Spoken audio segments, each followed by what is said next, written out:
10x your service design offering with Smapply. Take 20% off any order with This Is HCD 20 off. Let's superpower you and your design team's potential. Sign up at smapply.app. Enjoy the episode from your friends at Smapply, helping support This Is HCD podcast.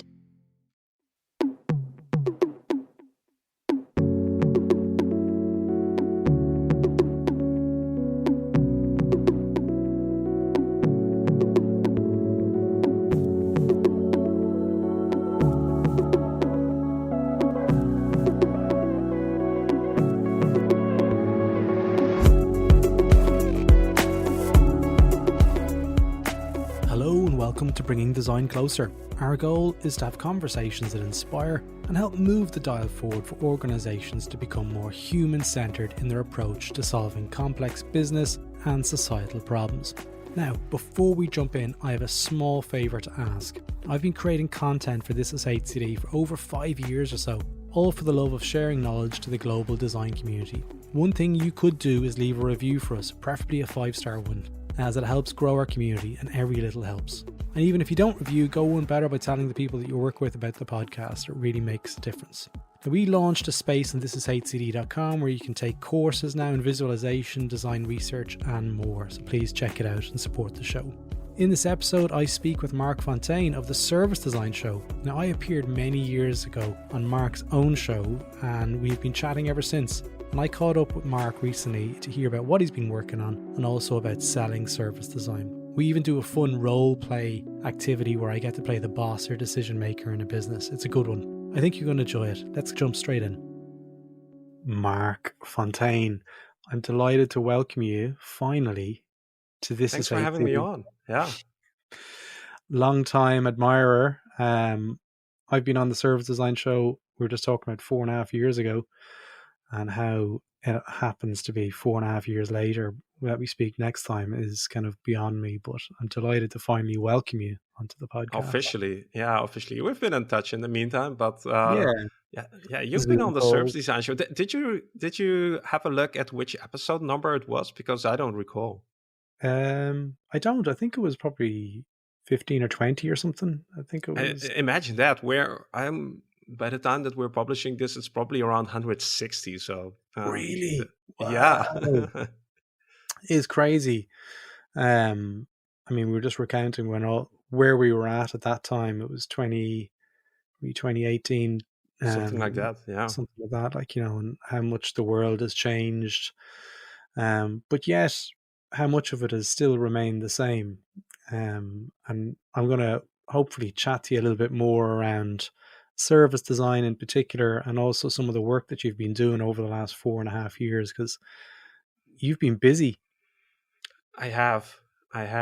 Yeah, for sure. And I'd love to share. Yeah, absolutely. So Marc, when you're out and about and you meet people, say at your kids' playground and stuff, and they say, "Hey Marc, what do you do?" Well, how do you answer that question? That's a classic one. And I would say I'm still discovering and figuring it out. But these days, I position it as I'm somebody who helps service design professionals do a better job, be more effective, impactful.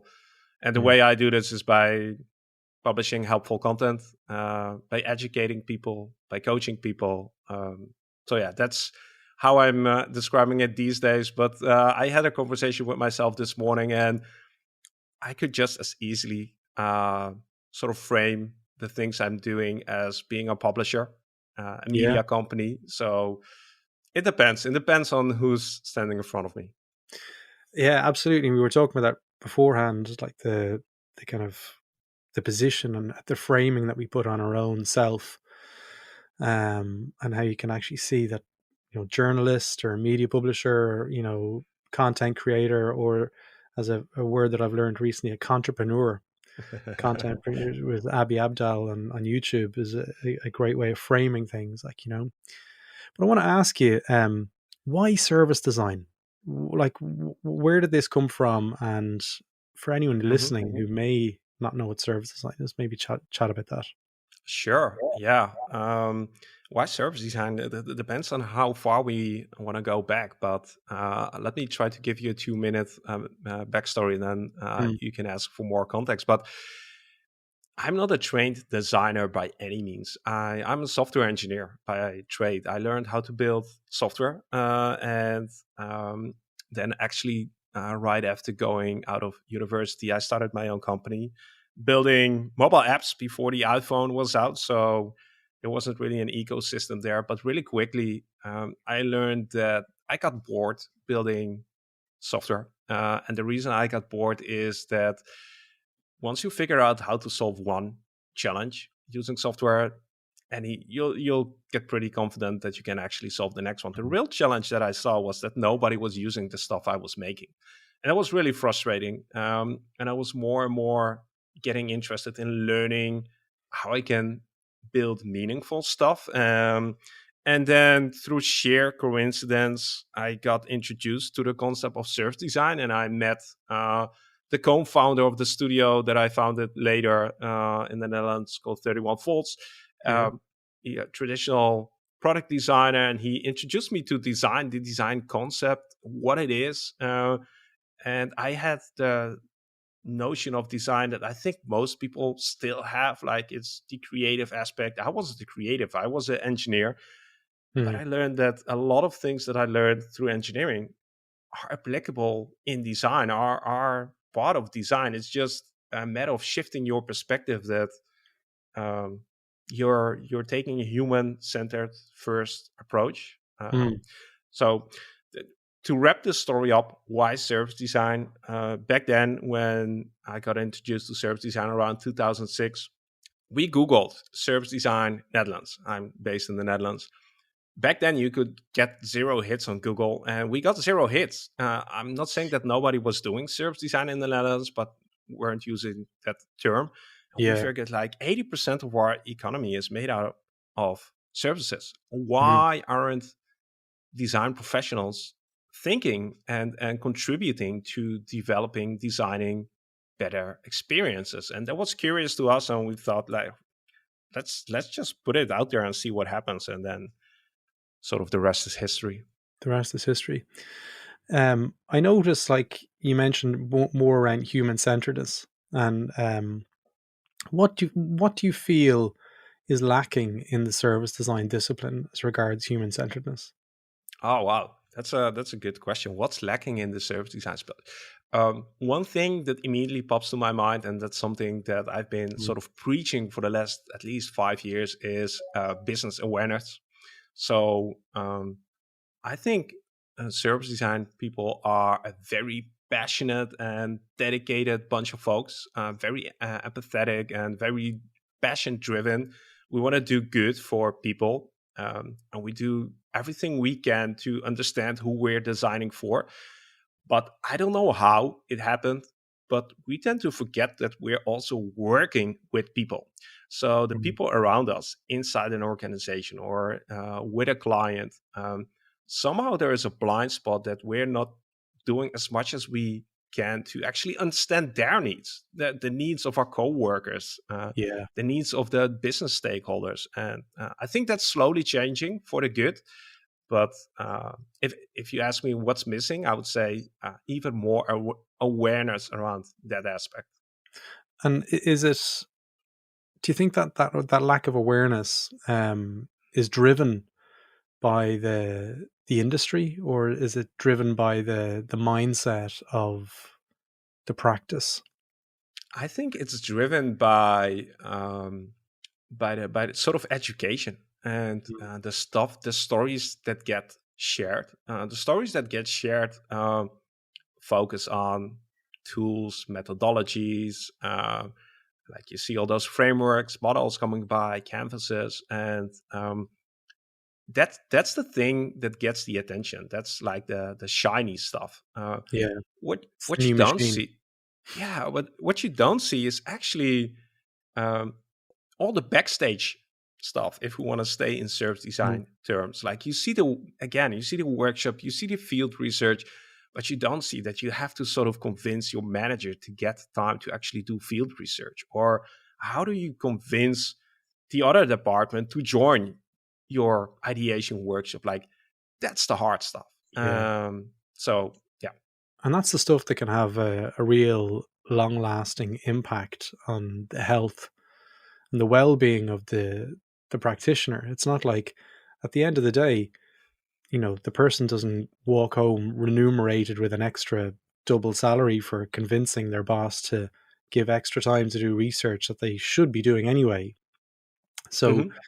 if they don't get that, I know from experience and also from working with other designers, that can be very draining and can be trauma inducing. Oh man, absolutely, and I'm happy that you sort of touch upon this because as an practice, as an industry, as a field, we have to set the right expectations. So people Mm, getting into this field, what are they seeing? And right now, they're seeing people doing awesome stuff. It looks fun. It looks exciting. Like, who mm, wouldn't want to have a purposeful uh, day-to-day job? yeah, But when you get into an organization, get to work with a client, and you sort of have a look behind the curtain, and you see all the stakeholder management, all this politics that nobody told you about, right? yeah, Because that's what you don't hear at conferences. That's no, what you don't read in the service design books. But that is the day-to-day reality. Like, you get discouraged, you get frustrated, you get disappointed, and that's not what we want. We need more people designing better service experiences, not less. So yeah, I don't want to again discourage people here listening to this, but it's good to be aware and get yourself prepared for this because absolutely. that's doable. Yeah. I mean, it's very often that you might hear of business leaders coming to service design conferences or being presented with the discipline and getting excited because they're like, okay, cool, this holistic approach to providing, a sort of a framework that we can work towards. It usually goes in one direction, and that is, making more money, speed, all these different things, and they come at a cost. And there's a collateral cost to the human impact, as you said there about the employee and your co-workers and stuff like that. In your experience, because I know you're doing an awful lot of work in selling service design, um, how do you recommend that people approach those conversations so it's not just all about speed and making money, and reframe it into more of an ethical approach to designing services? Mm. Um, yeah, short answer is ask more questions. Listen. Uh, if anything, like if you take anything away, that's the short approach. So I wouldn't know. Like, if you're in a for-profit organization, like, making money is just the game that you're playing, and speed is important. So I don't think those are bad things per se and are contradicting to being ethical and doing good for the world. I think it's the job of the professional, the service design professional, to connect those things to the work you're doing. If you're not able to connect the dots and show how you're contributing to what the organization finds important and show how it's contributing, then you're probably not doing a very good job. And I think it's not that hard to show that doing good for people, employees, customers, in the end is good for business. Like, it's not that hard. Mm. So when you say ask more questions, I mean, and I'm not being kind of flippant when I say this, like, can you give me a little bit more depth in terms of what that looks like? Sure, we can try at least see I how want to do far a we bit of a get. role play. We could do a bit of a role play even in this, like, so Oh, you're putting me on the spot here. no, are you comfortable enough to do this? I'm comfortable with anything, so let's see. Sound like a true Dutch person. So let's say I'll be the boss, Hmm. okay, and you be the service designer, and the boss is someone who has never heard of service design. Sure. Yeah, All right, sounds good. let's go. I'm at my computer. You walk up to my desk. And then what happens? Hey, Mark, how's it going? Hey, How Gerry, can I help you? I'm doing well. Exciting day. That's good. Can I help you? I'm not sure. I heard from Jeff that you were interested in talking about creating value for our customers. Is that right? I'm always trying to create value for the customers. Hmm, What, awesome. what's the angle? Well, I'm curious if you can share a little bit more about where that is coming from. Like, what set you on the track of creating value for customers? So, what are your thoughts about that right now? Well, at the moment, we're trying to reduce the price of the service so we can make it more accessible to people and make it a bit more affordable to people because at the moment, money's tight for large parts of the world and we need to reduce our costs. That makes a lot of sense, and I think that's a good direction if we can support more customers and serve more customers with our service. Um, I'm curious, is anything holding you back from actually lowering the price right now? Are there any barriers to achieving this? Well, we can't get hold of good people to work within the office at the moment. Everyone wants to work remotely, and we're finding it very hard because we haven't been able to replace some of our team, and we're going to have to hire a consultancy to take over that role, and it's going to be twice as expensive for us. Hmm. So the struggle is finding good talent right now. Yeah, and this is not where you Hmm. promote servicedesignjobs.com. Not really. Well, I could, but so I'll pause here for a second because it could be very tempting to continue this conversation in the direction and sort of try to sell you on service design. But at this stage, I would even question like, is this should we be having this conversation? Is this a conversation that you need to be having? Sounds like an HR challenge, not a service Mm, design challenge. That still might okay. be something that could where service design could play a role and think about employee experience. Um, but the reason I want to sort of pause here is that this is the pitfall or trap that I see a lot of professionals walk into, Yeah, trying to sell you on service design. I don't know if you need service design, right? The answer could be, you're not my client. You're not the person who needs service design. You need to you're not talk a to fit. HR, right? And I don't know, do something there. So uh, And that's does that really, make really sense? good. Absolutely. And I'm a huge believer in this because people say to me, like, we want to try and, get service design in everywhere. And I'm like, well, maybe they don't need service design. Maybe it's not, maybe it's something that they don't really have an interest in, or maybe they don't even need because do you know what? They're doing pretty okay on their own, Absolutely, and this is sort of where I think I have flipped the conversation in my mind a few years ago. This isn't for everyone, and selling isn't about me convincing you that you need this. When I sell, the only thing I want to do is help you achieve the goal that you already have. And for that, I need to know, what is your goal? What are your struggles? And do those struggles align with the skills that I can provide? Like, Yeah. if that's not the case, the best thing I can do is sort of advise you to talk with Jeff or somebody else in the Yeah. organization. Why are they And then always calling Jeff? selling becomes so easy. Like, you just need to find the person with the right problem.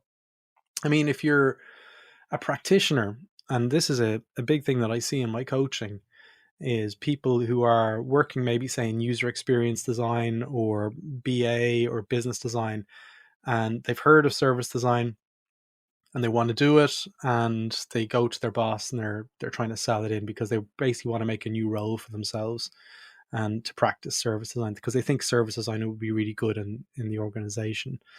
And usually, if that opportunity exists, I always recommend that they start right where they're at. Like Mhm. there's a good opportunity there. But from Jeff's perspective, and I don't know what my name was in the role play, Gerry. Gerry probably. um, it's hard to sell it in when there's not a fit. In fact, I'd probably say it's impossible. It's it's a recipe for disaster.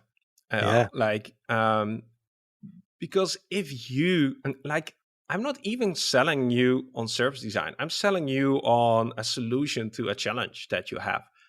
Like we can call it user experience design. We can call it whatever we want. You have a problem, a business challenge, a customer challenge.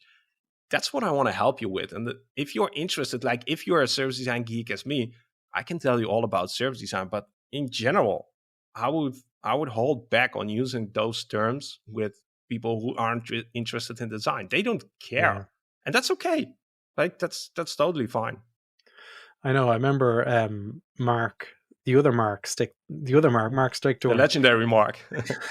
he has a great tweet that he wrote, and that's not saying Marc creates tweets all the time that are great, but he has a really good one about where someone says, "Hey, what's the difference between design thinking, CX, user experience, human-centered design, service design?"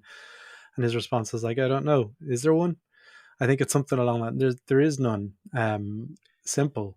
It's really down to the language that's being used in the internal organization and how they're actually delivering value.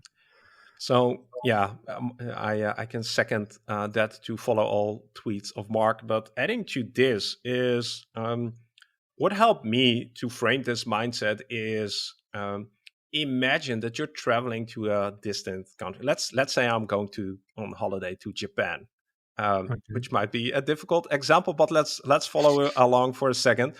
When I want to get recommendations where to eat, best thing I can do is talk to the locals. And when I approach locals and greet them in their native language and just have a few words in their language, the chances of me getting a better recommendation like skyrocket. And the reason I'm using this example is imagine that you're a service design professional, a customer experience professional, and you start talking with business stakeholders. You're sort of taking a holiday somewhere else in a foreign country. Yeah. Imagine what it does when you're able to sort of use a few words that are common to them, where they are comfortable with. That already sets a completely different tone. Rather than me coming in speaking in Dutch and trying to get a food dining recommendation, right? When we travel, we adopt. We sort of learn about the culture. At least we try. At least I try. We should be doing the same inside our organizations. Yeah, absolutely. The shared language. And I think user experience designers from before kind of it became like a mishmash of product design and all this other stuff, the old guard of user experience design, when they were kind of at the forefront of bringing user experience into businesses, they did a really good job at that. They, about the needs and how it intersected with agile and how they delivered value and made it easy and so forth for the people to use the interfaces and stuff. And I think service design as a practice is at that point where it kind of realizes that from the business perspective, they've already gone through this, but potentially with bringing user experience in. And now there's another thing that's coming in as well. And what's going to happen in 5 years and 10 years? Is there going to be another thing where it's going to be server user experience, human-centered design type design? What does it look like? And what do you think? Oh, I have a very simple model that I use that helps me to make sense of the world and all out of all these design disciplines. There is a classic book called The Experience Economy by Joe Pine and Gilmore. I forgot the first name. And there's a model in there which describes the progression of economic value, how commodities turn into goods, how goods turn into products, how products turn into services, and then eventually into experiences and transformations. When I think about how design is evolving, I use that model all the time because the progression of economic value is how organizations work. And for me, services are just what companies do, providing a service. And then some organizations provide an experience. That's the thing that you're designing.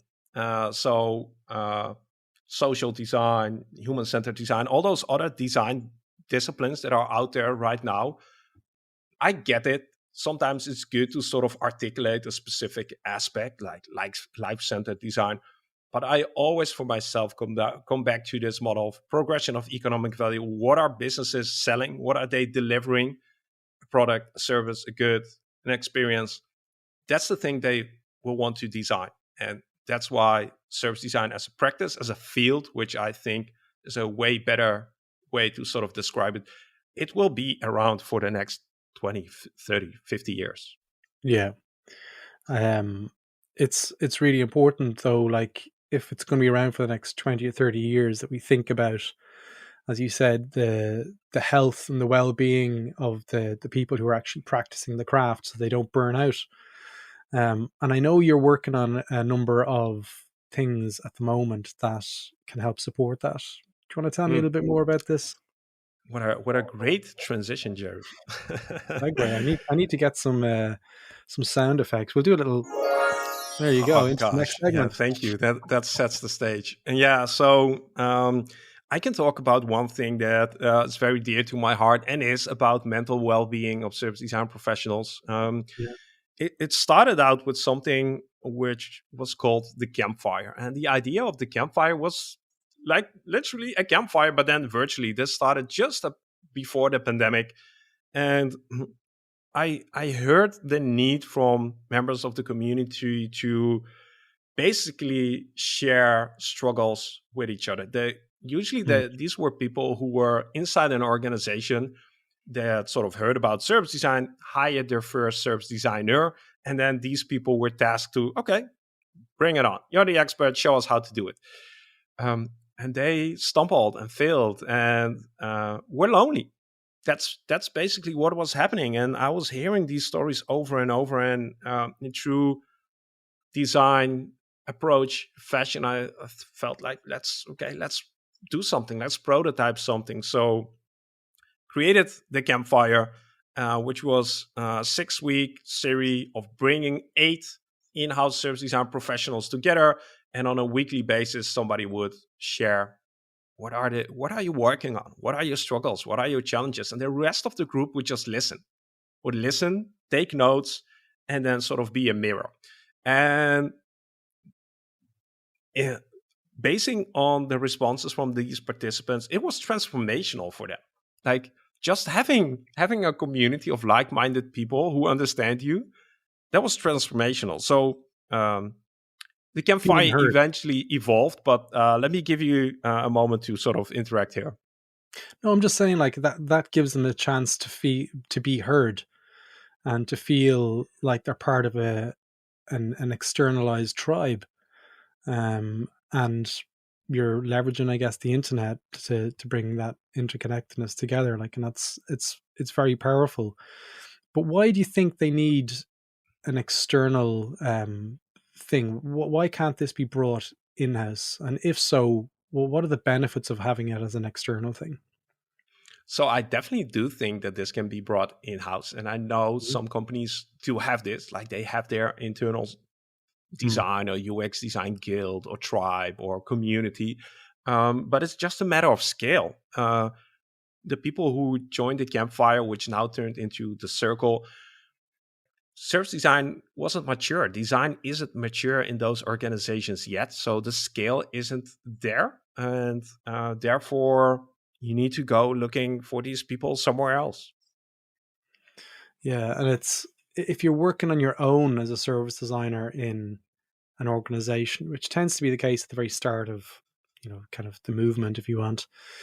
Um, having access to people who are going through the same stuff and maybe have gone through it before many times is hugely powerful because you can ask them questions and help keep them safe and so forth. I would even, again, basing on what I'm seeing in these communities, it's transformational.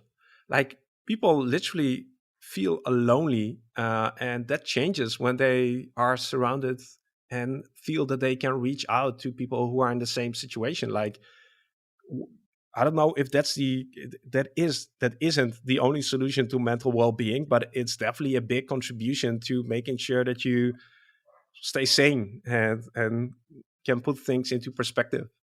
So, what does it look like then? So, walk me through what I don't want to call it a program because you gave me a Mhm. virtual slap and I said that was before. What does it look like from an experience perspective? When can people Mhm. just buy a ticket, or how does it Sure. work? Yeah.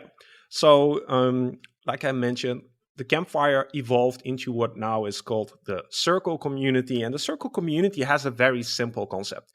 We get together on a monthly basis for 2 hours where we explore a topic that is relevant to this community. So right now it's about 17 to 20 in-house service design professionals. And the topics are facilitated by one or two of these members. And we talk about how to measure services, how to gain influence, how to incorporate circular design. And you join for 2 hours, you listen, you share your own story, you hear perspective from others. And I would almost say that's it. That's not entirely true because we're doing stuff outside of this 2 hour session. But that 2 hour session, that dedicated time, that focus time is like the bread and butter of this community. Okay, and so is it 6 weeks? Is it? You said over 6 weeks? No, so the Circle is an ongoing thing. It's you become a member of this community, and we have a program for the coming months of topics that we'll be addressing. Okay, and it is a community in that sense. It is a community, yes. It's I think on the website I Which sort of website? framed it as servicedesignshow.com. servicedesignshow.com/circle. Yeah, I didn't want to make it too complicated. I think I framed it as a professional learning community. Okay. So to get back to your point, it started out as a campfire, which was a 6-week thing. But we really quickly noticed that 6 weeks wasn't enough. Like, you're not done after that. You still don't have other people inside your organization around to have a chat with. So people want an ongoing thing. And that's why this is now an ongoing thing. Okay. Do you mind talking about how much it costs for people Sure. listening? And I'll put a link to it in the show notes, because it sounds like people listening will definitely be interested in this. I'd just love to know, like, to share that, to say people to click. And yeah, sure. So the membership fee right now is $50 or €50 nowadays. If you join on a personal membership, it's per month, and then it's $100 if you're boss pays. That's probably going to change in 2023, but for now, those are the current membership prices. And so they get access to, is it a monthly event? Yeah. So the monthly event, that's one of the things you get access to. What you don't get access to, and that is what I sort of specifically want to address, is we don't have a centralized way of communicating with the other team members, community members outside of these sessions. So that's by design, and I posted something on that on LinkedIn. There is no Slack channel. There is no Facebook group. There is no LinkedIn group. There is no WhatsApp group. Like, on purpose, I didn't want to introduce another channel, which you have to pay attention to. And I think it's really hard to hold on to that, because I feel a lot of external pressure to still introduce that, but I'm trying to keep that away as long as I can. Yeah. Which is crazy that we've come together, because yesterday I just killed off the This Is Hate City Slack for that very reason. I had a great conversation with Gerry McGovern, one of my good friends in Dublin there about 2 weeks ago. And his whole theory of, it's another thing, it's another channel, it's another fluid river that people need to keep their eye on in case they miss something. He's like, people don't need this stuff anymore. It's not like it's the news where current affairs are going to affect people's lives. Like, if you can provide that and be controlled with an intent behind it and the rationale, I'm a huge believer in this now. So it's great to hear that that's something that you're echoing as well. Yeah, and for me, it was I want to foster deeper connections, deeper conversations. So rather than and Slack and all those kind of things have their place, but it's often more superficial. It's quicker. That's not the type of conversations and connections, relationships that I want to help foster. Like, if you join the Circle, you go in for 2 hours. You dedicate 2 hours of your time in a month. Like, what are we talking about? Like, 2 hours for personal growth and development, that's nothing. But I'd rather have you spend those 2 hours focused, and sort of scattered around on a daily basis. And the signal to noise ratio is like, it's exponentially bigger when you focus for 2 hours rather than reading Scattered. 1,000 messages that aren't relevant to you, or that you have to figure out if they are relevant to you. So signal to noise, deeper relationships, deeper, richer conversations. That's, I think, what I'm trying to sort of facilitate and encourage. Okay. It sounds like it's something that definitely the listeners will be really interested in. So I'll throw a link to that into the show notes, Marc. But we're coming towards the end of the podcast. If people wanted to reach out to you, I know servicedesignshow.com is your main hub at the moment for all the podcasts and all the video podcasts as well. But is there other ways people can get in touch with you want to promote? I'm pretty active on LinkedIn, so I'd love to connect. If you're listening to this conversation and thinking, well, send me a note on LinkedIn. I'll reply to everyone. And there's one other sort of channel that might be interesting for the listeners, and that is Service Design Jobs, which you briefly mentioned. Oh, yeah.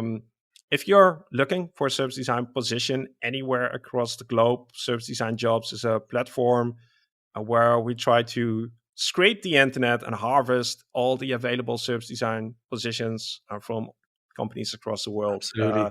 Into one place. So have a look there. It's really good. I was on that the other day, snooping around in preparation for this. So like, absolutely, servicedesignjobs.com. You're definitely the service design man. You've got everything going. Service design jobs, service design show. Throw a link to all the notes. We said at the start of the conversation that I'm trying to simplify my life and trying to bring it back to a few elements, but I think these are really the ones that I'm trying to focus on these days. Nice. Marc, listen, look, thank you so much for giving me your time. As always, thanks for everything that you do for the service design community globally as well. So on behalf of everyone, thank you for all that effort. Grateful for the invitation, Gerry. Thanks. There you go, folks. I hope you enjoyed that episode. And if you enjoyed it and want to listen to more, why not visit thisishcd.com, where you can learn more about what we're up to and also explore our courses whilst you're there. Thanks again for listening.